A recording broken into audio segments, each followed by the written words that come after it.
welcome everybody and those listening online. Starting into a new study here. We finished up the book of Amos, and so I want you to fill in the blanks for the ones that are here, those that are listening. Adam and Eve, somebody said Eve. Daniel and, what comes to mind? The lions.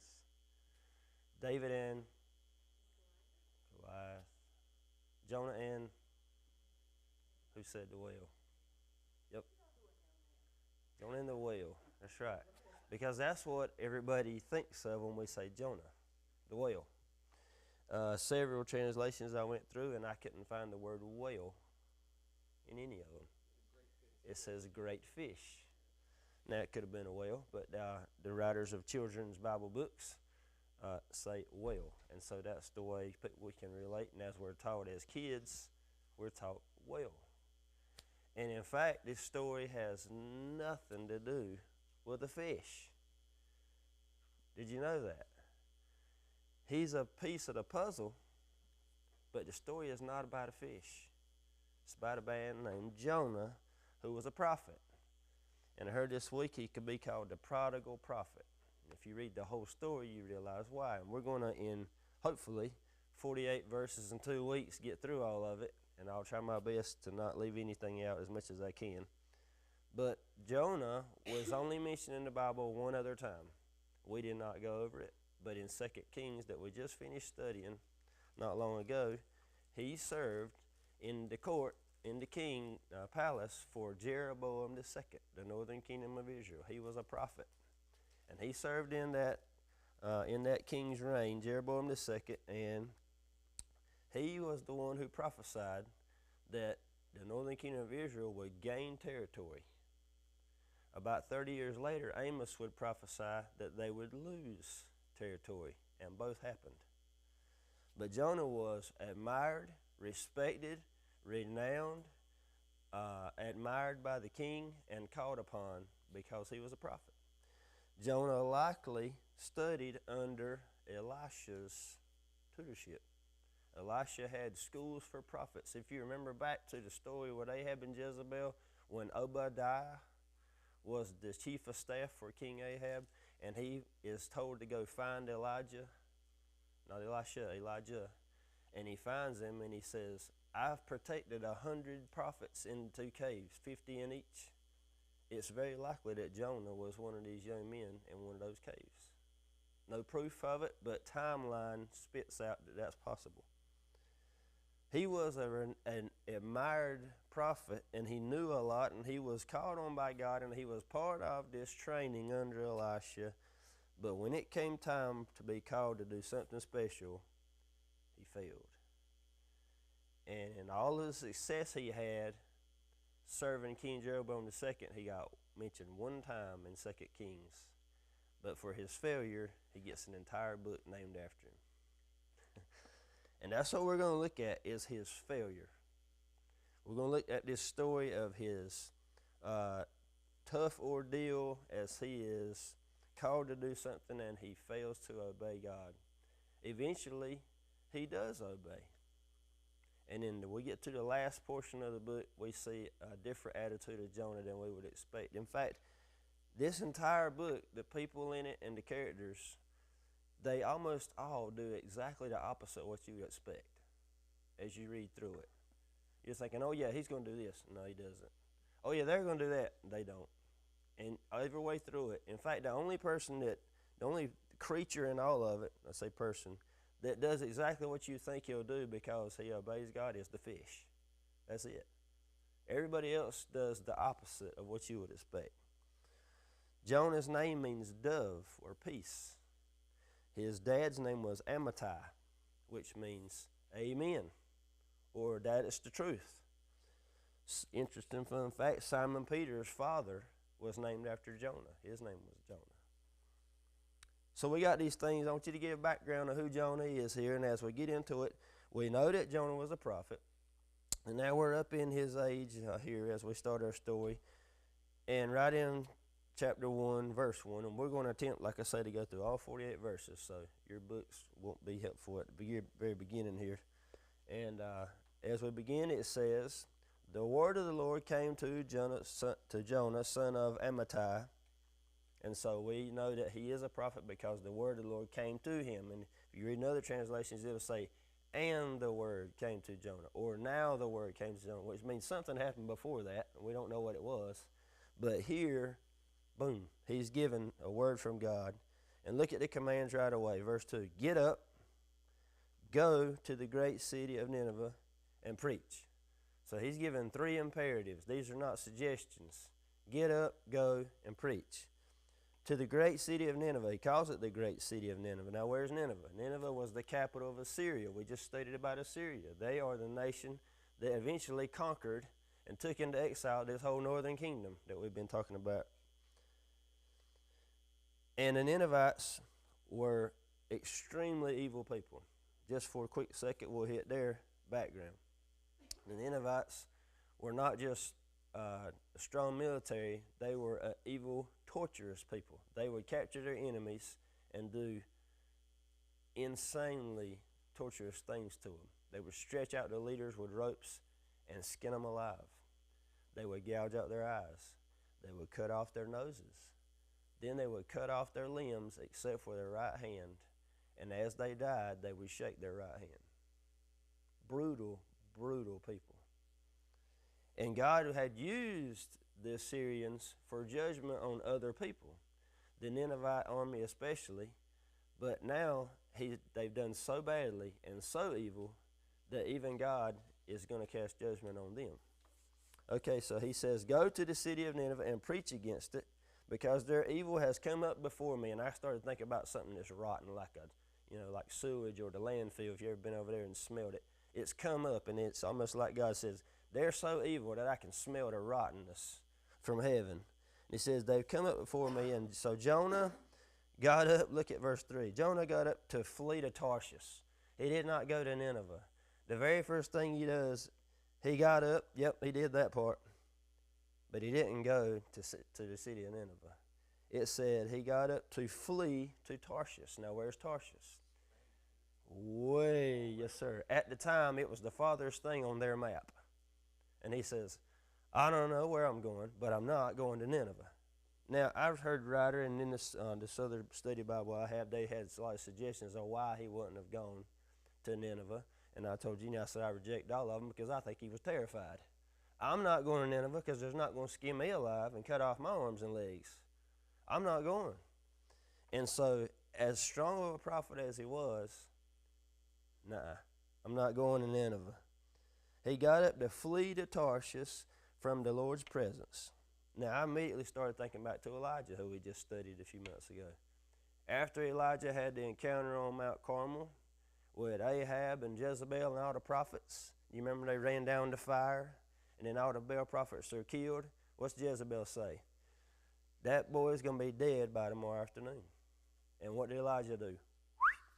He made a run for the hills in fear. Pure terror and fear. So he left. And Jonah here has done the same thing. He got up to flee to Tarshish. Look at what it says. From the Lord's presence. I'm going to go hide from God. No matter what it takes. I'm going to find a way to try to hide from God. He went down to Joppa and found a ship going to Tarshish. He paid the fare and went down into it to go with them to Tarshish from the Lord's presence. Here we have that same phrase again, from the Lord's presence. Now I'm going to stop for just a second because I read this book 3 times this week. You can read it in about 10 minutes. It's no big deal. And the more times I read it, the more times I started noticing key words. And the one that started to pop up was the word down. As he was running from God, he went down. Everything that happens in the story as he's running from God relates to the word down. Look at it. God had told him to get up, go to Nineveh. Jonah got up to flee, and he went down to Joppa. He found a ship going to Tarshish. He paid the fare, and he went down into it to go with them to hide from the Lord's presence. As he was doing this, something about to happen. In verse 4 it says, but the Lord threw a great wind. Another thing you're going to notice through this story is God commanding his creation to do things. commanding the great wind here. He's going to command the fish in a few minutes as we study, okay? But notice that as we go through. He threw a great wind onto the sea, and such a great storm arose on the sea that the ship threatened to break apart. So here all of a sudden, he's on this ship, and he just happens to go down to Joppa, and they just happen to have a ship that's headed to Tarshish, and he just happens to have enough money to pay the fare to get on this ship, and they just happen to have a spot for him. All this is working out in Jonah's favor, and he says, hey, this is too easy. Maybe God wants me to do this. God's blessing everything I've done about this so far. And so he's thinking it's just fine. And my first thought was, or maybe God's not doing that, and God's allowing it. And maybe Satan is the one that's creating this. You know, when we go running from God, Satan's happy to help. He has no problem helping us out. When we have a call from God to do something, or we're being called by God and the Holy Spirit tells us things, and we disregard it and reject it, Satan's fine to say, that sounds great, I'll help you out. What do you want me to do? What you need help with? I'll arrange it so you can do what you want to do. I'll arrange it so this. And if you've seen people's lives, as those things happen in their lives and they lead into the wrong direction, we sit and watch Satan's hand pushing them that way. He's happy. He is just as happy as can be. And so here, Jonah, is all working out just fine. But this storm starts, and this is such a strong storm that the ship is about to break. Verse 5, the sailors were afraid. The sailors. Let's talk about the sailors. These were pagan sailors, not necessarily pirates like we would know today in stories, but these were pagan sailors. None of them knew God. None of them worshiped God. They were all pagans. They traveled the seas. They were like an old salty pirate, but they weren't worshipers of God for sure.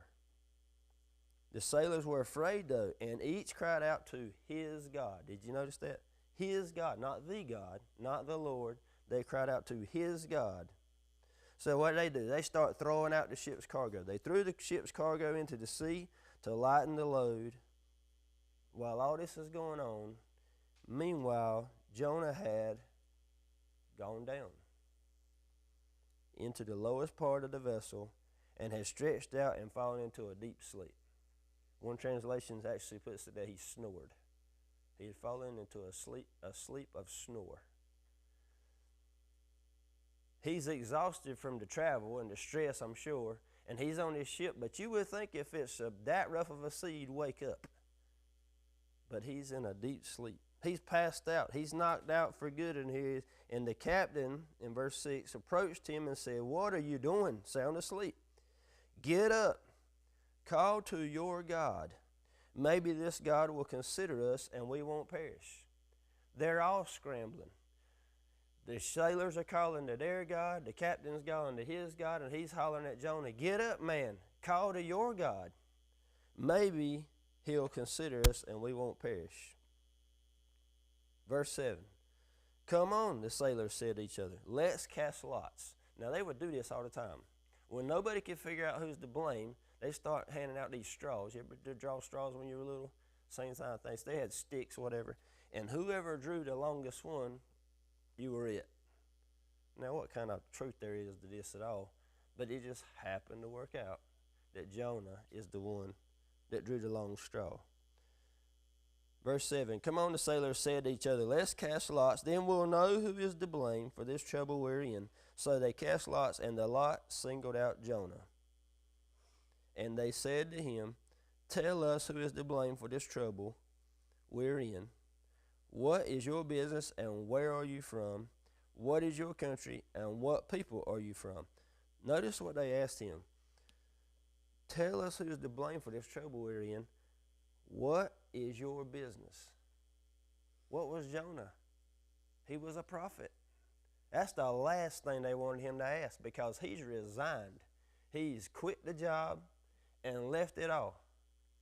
Spent his profit from his profit business and on a ship ticket to Tarshish, and that's the last thing he wanted to hear was, what's your business? I don't want to talk about that. He's like, I don't want to even talk about being a prophet or serving God or following him. I'm trying to run away from that life. And they said, what is your business? Where are you from? Where is your country? And what people are you from? They want to know everything they can about him, because we have to find out who is the root cause for why this ship is getting beat around in this storm. And now watch what happens in verse 9. He answered them, I'm a Hebrew. I worship the Lord, the God of the heavens, who made the sea and the dry land. Now Jonah is saying the right things, but he don't mean a bit of it. Right here, he is full of hypocrisy. If he really believed and worshiped the Lord, the God of the heavens who made the sea and dry, what are you doing on a boat? If you really believe that God can do all these things, then why are you here? Why are you in the place you are? What is going on? I thought back to this story of Elijah when God calls to him and says, Elijah, what are you doing here? And you remember Elijah starts throwing the blame on the people. They're sinning. They're rejecting you. They won't listen to anything. And here, Jonah is saying the right things, but he doesn't mean any of it. He's running from God. And they're questioning him about who he is, and he is spitting off what he learned in prophet school from Elisha. I'm a Hebrew. I worship the Lord, the God of the heavens, who made the sea and the dry land. And they say, oh, okay, yeah, that's the guy. Verse 10, then the men were seized by a great fear. What is this you have done? Isn't it funny how the pagans on the boat were able to figure out quicker than the prophet on the boat that somebody has done something wrong? That ever happened to you before? Where somebody who was unsaved was able to find or call out or see the thing that you did wrong before you were? It doesn't happen an awful lot, but there's times when people in our world go, wait a minute, you're a Christian, right? Or wait a minute, I thought you went to church. And it should hit us a little bit when that happens. It'll at least make us think. So they say, what is this you have done? And the men knew that he was fleeing from the Lord's presence because he had told them. So now we've got evidence. He had told them when he got on the boat, I got to get out of here. I've been told to get. He's telling them the whole story. He wants me to go to Nineveh. I'm not doing it. I'm running from God. I need to get to Tarshish. So they knew where he was doing. They knew where he wanted to go. They knew exactly who he was running from. They just didn't know the Lord. They knew their God. That's it. So verse 11, he says, so they said to him, what shall we do to you, so that the sea will calm down for us? For the sea was getting worse and worse. So it was a strong storm. Now it's getting worse and worse. And you can imagine, we just watched the footage from the hurricane we talked about a few minutes ago down in Florida. And if you've been part of our hurricane, if you're old enough, we all are in here anyway, Haley maybe not so much, but Fran, we watched the weather get worse and worse and worse that day. And that's what happened here. It was getting worse and worse. Well, can you imagine being on a ship in the middle of that hurricane?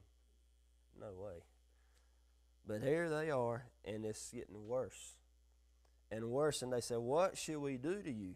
We don't know how to stop this. Is there something we can do to you to make this stop? So verse 12, he says, pick me up and throw me into the sea so that it'll calm down for you, for I know that I'm to blame for this great storm that is against you. This verse requires a little thought, and I may not get it perfect, but different commentary reading and my own thought is, throw me in the water, because I know God's doing this, but I'm not going to Nineveh. So I'd rather drown in this ocean than to get killed in Nineveh.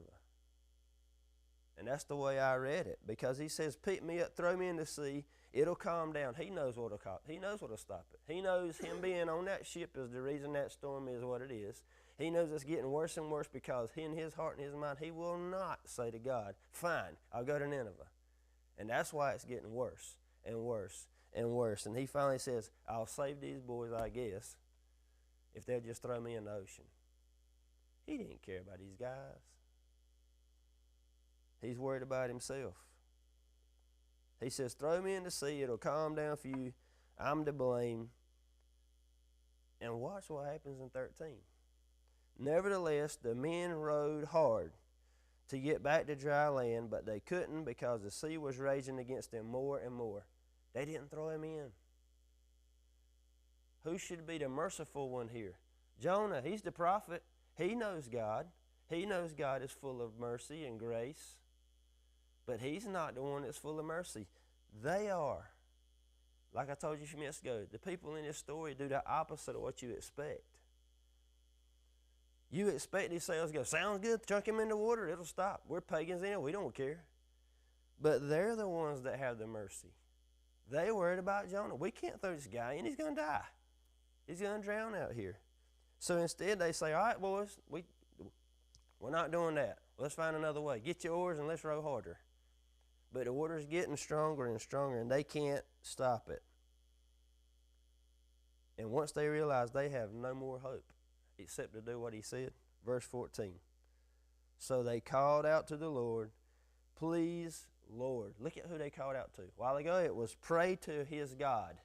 They prayed to their God. Now it's so they called out to the Lord.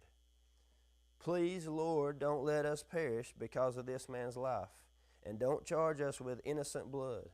For you, Lord, have done just as you pleased. Now they have found God.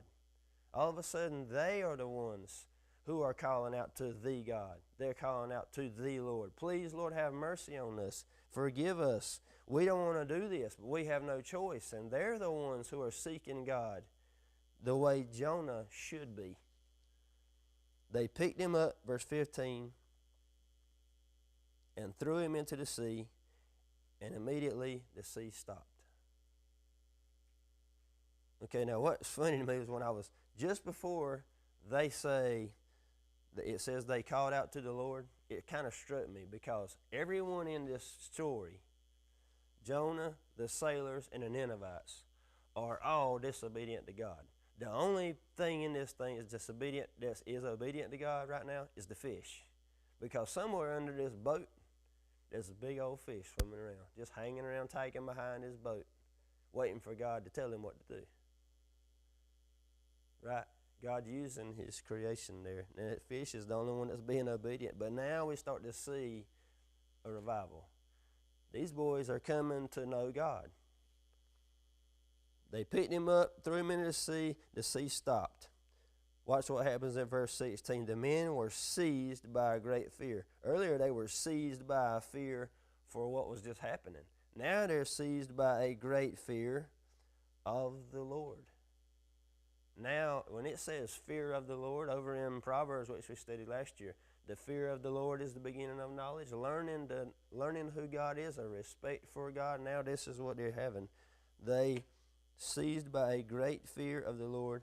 And look what they did. Now they didn't just have a fear. It says they offered a sacrifice to the Lord and made vows. The storm has stopped. Why didn't they do that while it was going on? You know, I remember being in college, had a big test. Dear Lord, help me pass this test. I'm in my trouble right then. After the test is over, I'm not talking to God, am I? You didn't do that. You're glad the test was over. Right? That's what people do. When people in our world panic, they're in trouble. Oh, Lord, help me through this, help me through this. Once they're through with it, they don't call to God. They could care less. They just want him when they're in trouble. And if we're not careful, we'll do the same thing. So here, the trouble's over. The sea's calm. It's slick as glass water again. But the sailors' lives have been changed. Look, they offered a sacrifice to the Lord. They sacrificed an animal on the boat. Offered a sacrifice to the Lord and made vows. These are words of commitment to God. They're making their commitment to follow God now. They're finding what salvation is. Verse 17, the Lord appointed a great fish. I'm reading a different translation, but this is New King James Version because I thought this was so good. The Lord had prepared a great fish. the version we're reading is CSB. It says, the Lord appointed a great fish. But I like this other one. The Lord had prepared a great fish. This fish was already in the works. He was just hanging out, swimming in the ocean. And all of a sudden, God told the fish, get over there under that boat and just hang out, because in a few minutes I'm going to need your help. So Jonah's chunked in the water. The sailors are having their sacrifice and making vows to God. And the Lord appointed a great fish to swallow Jonah. And Jonah was in the belly of the fish 3 days and 3 nights. Who else was in something for 3 days? And here's your foreshadow of Jesus. Jesus in the tomb for 3 days.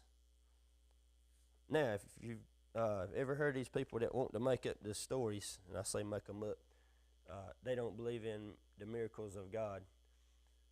They say there's no way that a man could be swallowed by a whale. It's impossible. Well, if I went and watched this week, looked it up, and there's a 60 Minutes Australia. I didn't know the show even existed. But not too many years ago, there was a man who was a scuba diver, and his name's Michael Packard, and he was swallowed by a whale.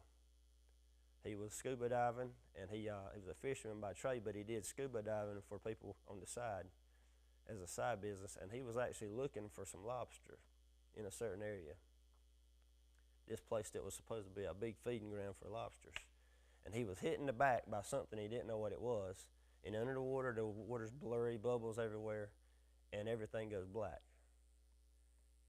And for 7 minutes, he was in the mouth of a whale. In the first 2 or 3 minutes, he said he just panicked. He didn't know what to do. And you go back and watch it if you want to. Just look up man swallowed by a whale, and you'll see it. But he said he knew he could not kick, hit, anything else, because he thought that this whale's going to swallow me.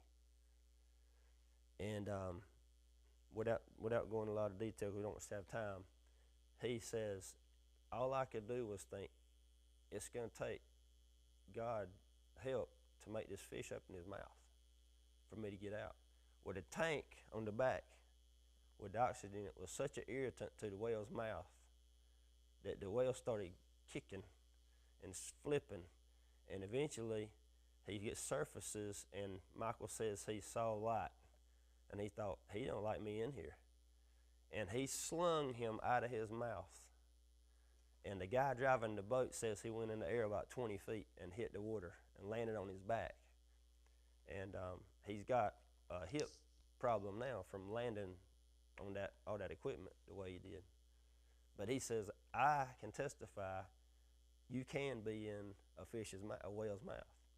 They also found in 1891 a man, and I can't remember what country, they were whale fishermen, whale hunters, and he was swallowed by a whale, and they couldn't. He went below and didn't ever come back up.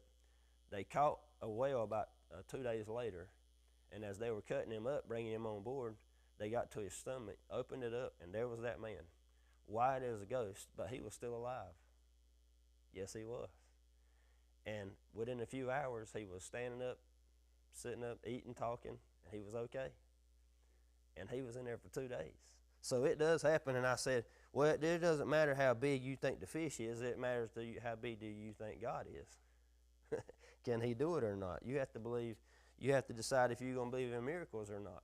I mean, if God can't do this, then how in the world did God command 2 of every kind to come to Noah? Noah didn't go frog hunting. The frogs jumped right up to him and said, we're ready.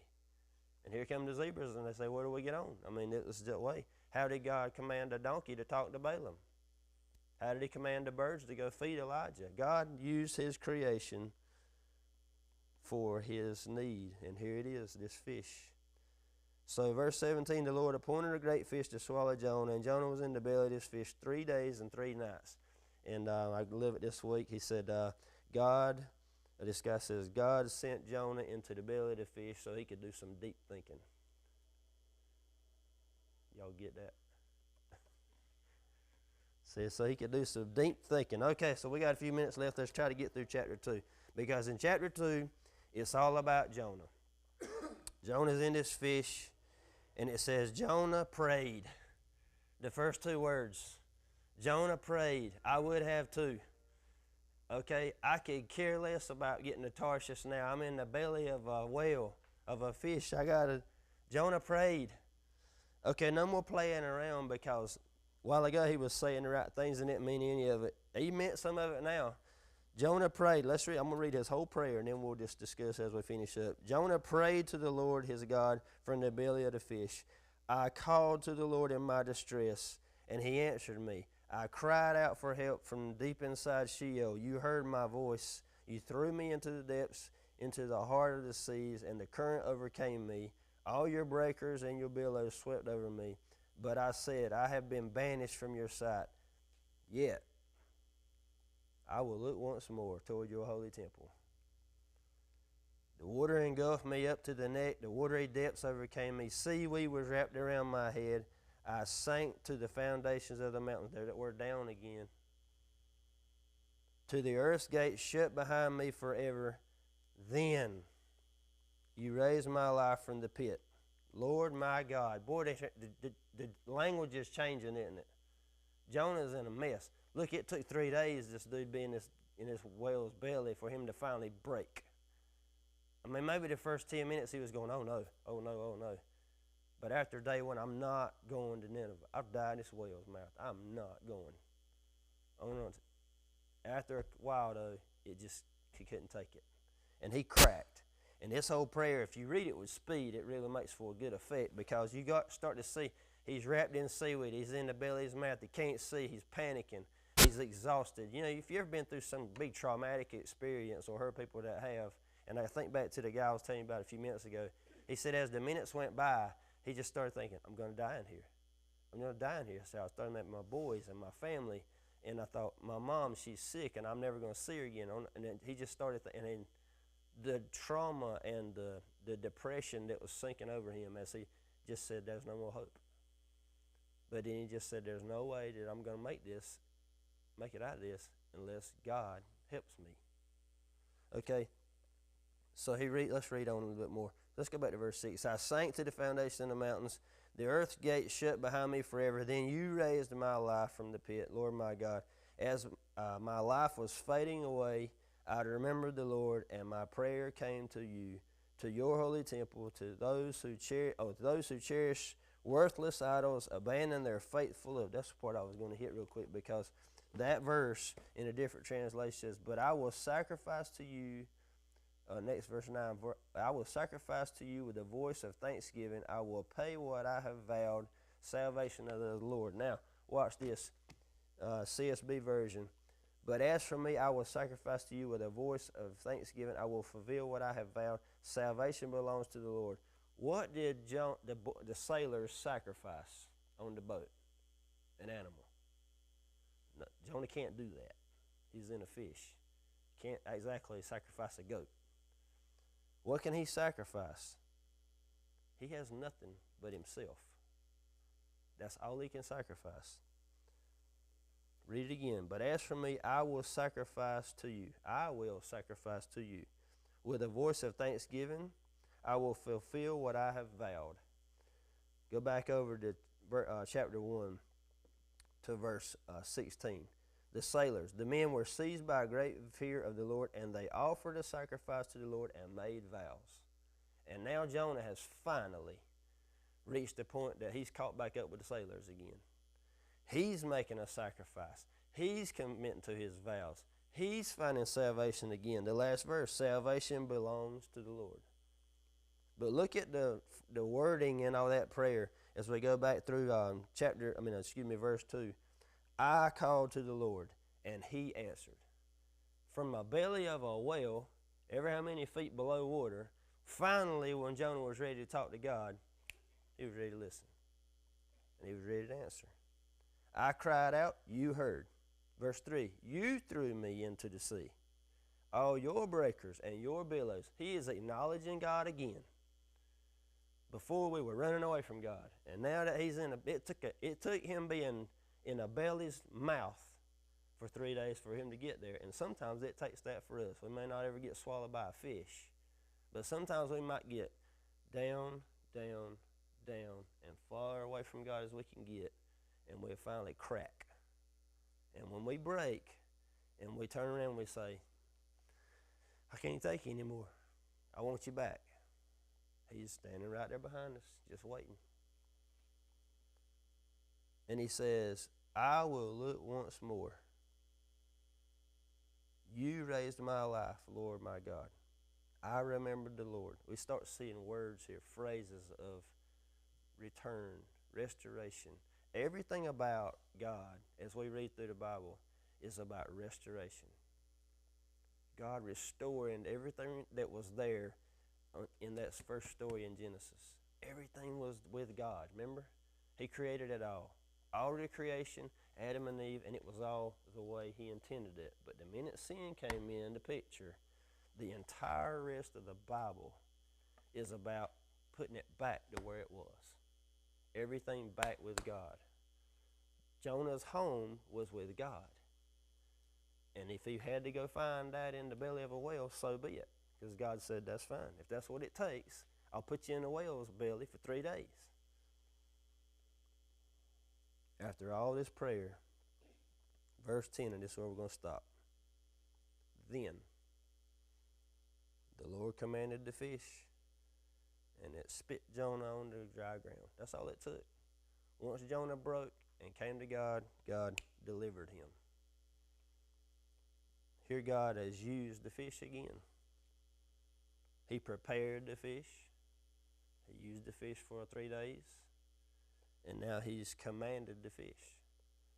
And these people that sit and say, God can't command animals to just, that's baloney. There's so many places in Scripture that we see that. And even in this story, we see more and more of it. Hey, God brought us the storm to begin with. Remember? We read that. The Lord threw a great wind onto the sea. That's creation. He called for this fish to come and swallow Jonah. Now he's calling for the fish to spit Jonah out.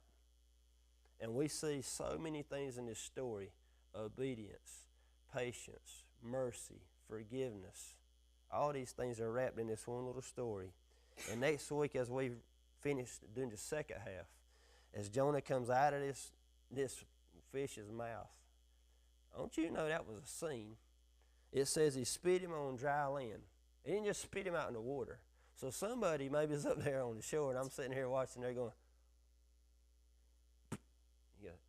Did you just see that? You know, that dude just got spit out by a fish. And I'm thinking about this guy on 60 Minutes that was in the boat, and he said he saw the water sloshing like something was going on, and all of a sudden, out spits that guy.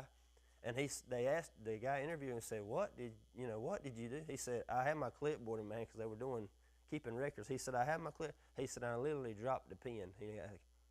He said, and my mouth went like that. He said, I'm thinking, that was a man. That's Michael. And then they fly the boat over to him. He said, you okay? And he said, he looks down at him and he says, I'm all right. They said, well, what did you tell him? He said, I was in a whale's mouth. He said, I know, I saw it. So you just wonder what were the people thinking when they saw it. Now, before I leave it, as we wrap it up here, next week, I'm just reading the first verse. Let's read chapter 3, the very first 2 verses. The word of the Lord came to Jonah a second time. All right, Jonah, we're going to try this again. Get up, go to the city of Nineveh and preach. That's the same thing you said at the beginning. Have you ever done that with your kids? You tell them, and they butcher what you said, and then you stop and you say, now, try this again. And you say the same thing over and over. It said, do you think you can get it right this time? Look at verse 3. Jonah got up and went to Nineveh.